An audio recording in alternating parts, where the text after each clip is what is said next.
So you wrote a comic script, and now you need to hire an artist. But where do these creatures congregate? If only there was a land flowing with root beer and peanuts, we could hunt these creatures. These creatures that can read your mind and draw exactly what it is that's in your imagination, without you having to give hardly any description or details. These comic book artists. All right, real talk. I don't know how true it is, but I heard that if you sprinkled grilled cheese and beer on your steps on a full moon, they'll just show up. They'll just show up at your door. What about that character artist that drew your family in 5 minutes? I wonder if they can do sequential. Wait a minute. Your sister's cousin took a creative arts class in college. He can do it. If you're a writer and you had any of these thoughts, you probably need to watch this video.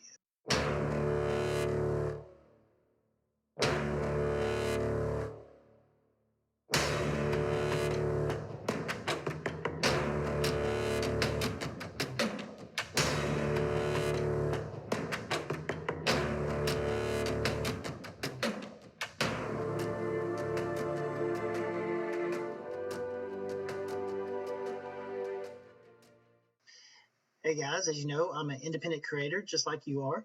And as an independent creator, you know how hard it is to build an audience. I'm asking that you hit the subscribe, the like, or the notification bell so that you will receive my next video, which is going to be all about, I'm super pumped. I received my first pencils from my artist today, and they looked amazing. But there's some back and forth, some details that had to be worked out, and I want to share that experience with you, and that's going to be what my next video is about. So if you want to see that video, like I said, hit the subscription button. It really helps out. All right, the first thing you need to know about hiring an artist is you've got to have patience. Hopefully by the time you start thinking about hiring an artist, you have a good idea of the look and feel you're going for in your book. No matter how great a comic artist is, if the style doesn't match the look and feel that you're going for, you're not going to be happy. Take the time to find an artist that as closely matches the style that you're going for. It could take a while. All right, I'm not comparing it to rate, but just because you fall in love, a no is still a no. You've done the work, you found the perfect artist, you reach out, you send them an email. You're excited when you get an email back. They ask for a copy of the script. You send them a copy of the script, and lo and behold, an email comes back in your inbox, and you're thinking, all right, I'm going to get page rates. I'm going to get a date that we can get started, and dum dum dum dum. It's I'm sorry, I'll have to pass.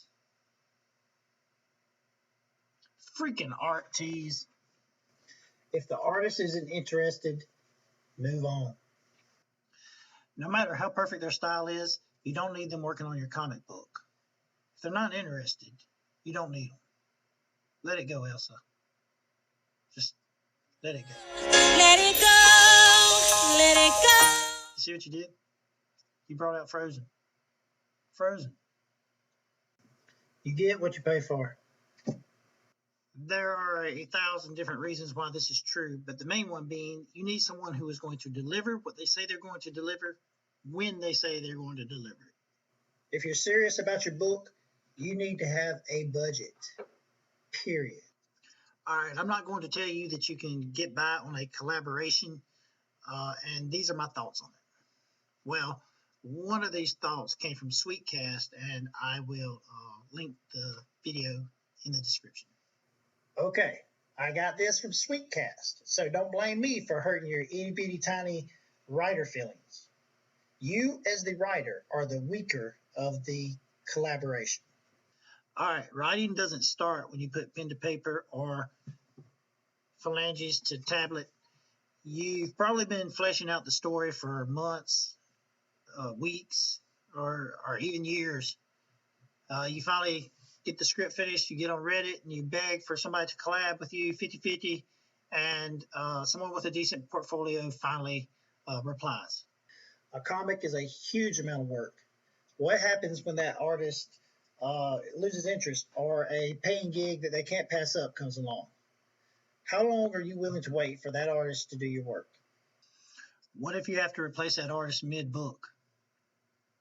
What happens to the 50-50 split if you use part of the first artist work and part of another artist work? More realistically, you're probably going to have to just start all over from scratch, but you probably still ain't got a budget, so you're just going to put yourself back in the same situation. Have a budget, have a contract, and pay your artist. From what I found, most artists are going to want 50% up front, which is okay because that's the way a lot of business is done. That's the way I did business when I worked for myself. But it's okay because you're hiring a well-respected artist with a good reputation, right? Don't be afraid to negotiate. It's not uncommon for most people to not have the budget to produce a whole book at once, and most artists understand this. You can negotiate a page deal.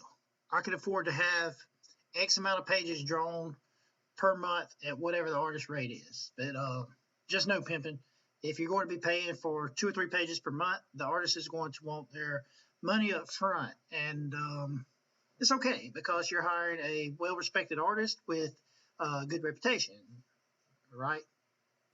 Protect your IP. That's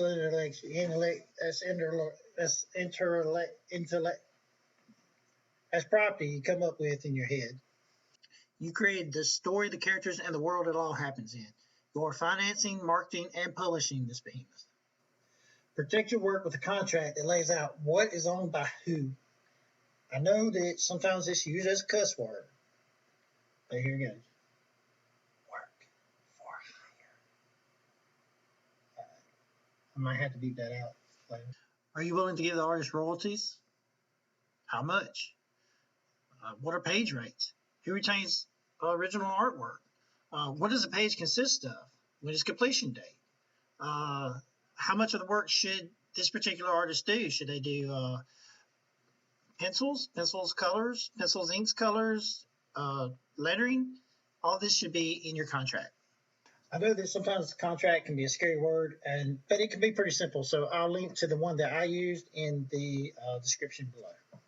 Your artist should be willing to put their name to whatever it is that you agree to, because you're hiring a well-respected and a artist with a good reputation, right?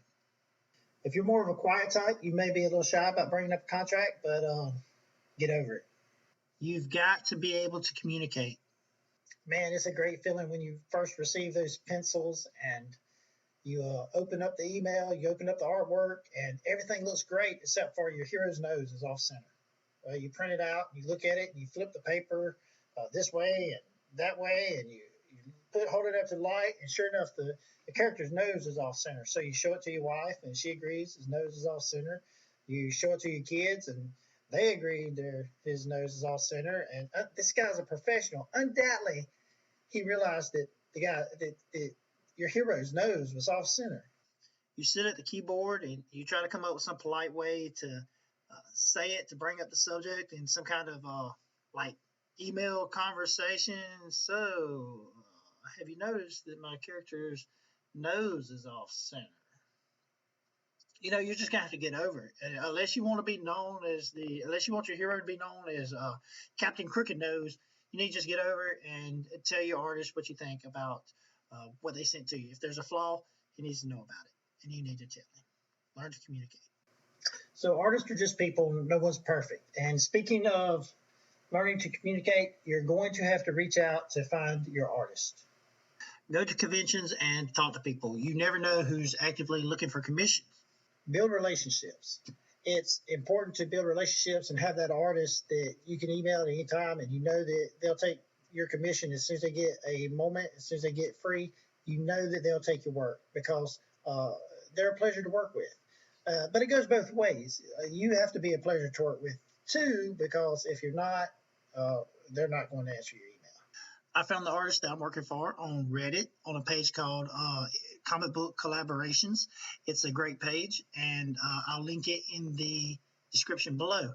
I posted that my job was a paying job, and I got some great hits. Of course, I didn't select the artist from my post. I kept checking back week after week, and I finally found someone that matched the style that I was looking for, and they were taking commissions, so I couldn't pass it up. I reached out, I emailed them, and they asked for a copy of my script. I sent them a copy of my script, got an email back, said they were willing to take the job, and it's been going good ever since.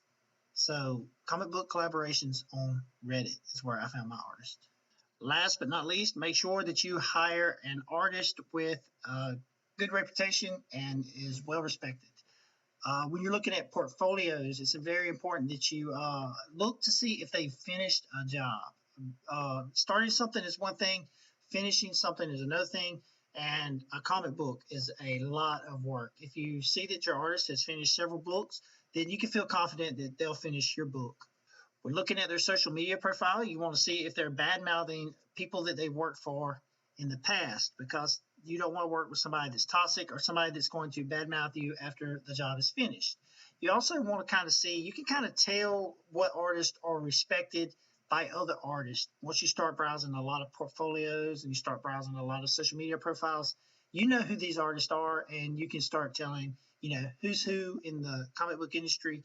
I know if you're like me and you're starting your first book, you really have nowhere to start from. You're just kind of thrown out into the weeds and you're trying to build something from scratch. But after you surf enough profiles, you start to realize who's who and what their reputation is in the industry. So you'll make sure you align yourself with somebody that's not going to be toxic to you or toxic to future customers. So I talked a little bit about working with an artist in my other video called The Art of Writing a Comic Script. So I'm going to link that in the description below in case you want to glean a little bit of information from that. I also got my first pencils back from Carlos Trigo. They are amazing. And I'm going to be sharing a video next. The next video is going to be, my experience getting that first set of pencils back. And, there were some details that had to be worked out. And I just want to share that experience with you guys. And just because I'm trying to document the process of me making my first book and hopefully help other people that are making their first book in the process. And if you want to see that next video, please hit the subscribe button, support me as an independent creator, and I'll see you next time. I hope that your imagination runs wild and all of your dreams come true. Thank you for watching.